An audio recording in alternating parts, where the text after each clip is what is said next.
እህቴ ሆይ ልብ ብለሽ አስተዊ፣ አዳምጪ። ለትዳር የሚፈልግሽ ወንድ ካንቺ የሚፈልገው የሚያየው ውድ ልብስሽን ወይም የተቀባሽው ሜካፕ ወይም በሱሪ ተወጣጥረሽ ስለወጣሽ አይደለም። ለትዳር የሚፈልግሽ ወንድ የሚመለከተው ጥሩ አስተሳሰብሽ፣ ጥሩ ስነ ምግባርሽን፣ ጥሩ ልጅ መሆንሽን፣ ለሰዎች ያለሽ ክብር፣ ቤተሰቦችሽ ምን ያክል ጥሩ እንደሆኑ ያንን እንጂ የሚመለከተው በፍጹም ለትዳር የሚፈልግሽ ወንድ ስላለባበስሽ፣ ስለተቀባሽው ሜካፕ አይደለም የሚመለከተው።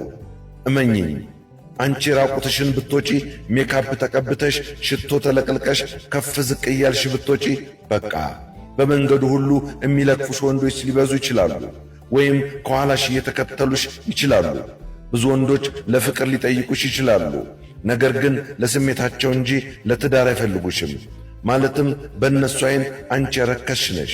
ምናልባት አንቺ ብዙ ወንዶች ሊስቁልሽ፣ ሊላከፉሽ ስታይ በብዙ ወንዶች በኩል ተወዳጅ ሆንሽ፣ አልያም የእውነት ያፈቀሩሽ የወደዱሽ ሊመስልሽ ይችላል። ነገር ግን እነሱ ለስሜታቸው እንጂ ለትዳር ፈልገውሽ አይደለም። ልብ በይ። አይምሮሽን በሜካፕና በመሳሰሉ ነገሮች ከምትስዩ ይልቅ በእውቀት ሳዩ። ብልህ አስተዋይ ካልሆንሽ በፍጹም ከእንስሳ በፍጹም አትበልጭም። ሕሊናሽ የእግዚአብሔርን ቃል ይሙላበት እንጂ ለጊዜው ነገር፣ ለርካሽ ነገሮች ቦታ አትስጫቸው። አንቺ ራስሽን ካላስከበርሽና ራስሽን ካልተቆጣጠርሽ ማንኛውም ወንድ ስተትሽን አይነግርሽም። ለጥቅሙ ይፈልግሻል እንጂ።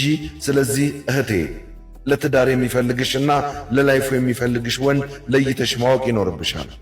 ዛሬ በማትፈልጊው ሰው ሕይወትሽ ቢበላሽ ራስሽን ትጎጃለሽ እንጂ ማንንም አትጎጅም። ልብ በይ።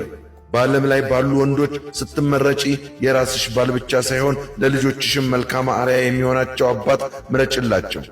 በስሜት ታውረሽ ፈጣሪን የማይፈራ የቤተ ክርስቲያን ሥርዓት የማያውቅ ቤተሰቦችሽን የማያከብር የሰዎች ክብር የሌለው ባል በፍጹም እንዳትመርጪ።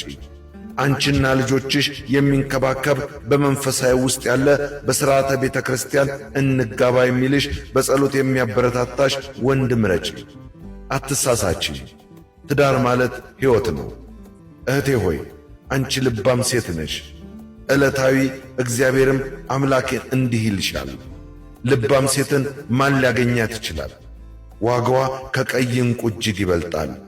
የባሏ ልብ ይታመንበታል፣ ምርኮም አይጎድልበትም። ዕድሜዋን ሙሉ መልካም ታደርግለታለች፣ ክፉም አታደርግም። ልጆቿ ይነሳሉ፣ ምስጋናዋንም ይናገራሉ። ባሏ ደግሞ እንዲህ ብሎ ያመሰግናታል። መልካም ያደረጉ ብዙ ሴቶች አሉ፣ አንቺ ግን ከሁሉ ትበልጫለሽ። ውበት ሐሰት ነው፣ ደምግባትም ከንቱ ነው። እግዚአብሔርን የምትፈራ ሴት ግን እርሷ ትመሰገናለች። ባሏ እንዲህ በማለት ያመሰግናታል። ልብ በይ። ውበት ሐሰት እንደሆነ አውቀሽ፣ ደምግባትም ከንቱ እንደሆነ አውቀሽ ለአምላክሽ በመገዛት ኖረሻልና በሕይወት ዘመኔ አመሰግንሻለሁ ይላታል። እግዚአብሔር አምላክ ለሁላችንም ጥበብና ማስተዋልን ይግለጽልን። አሜን።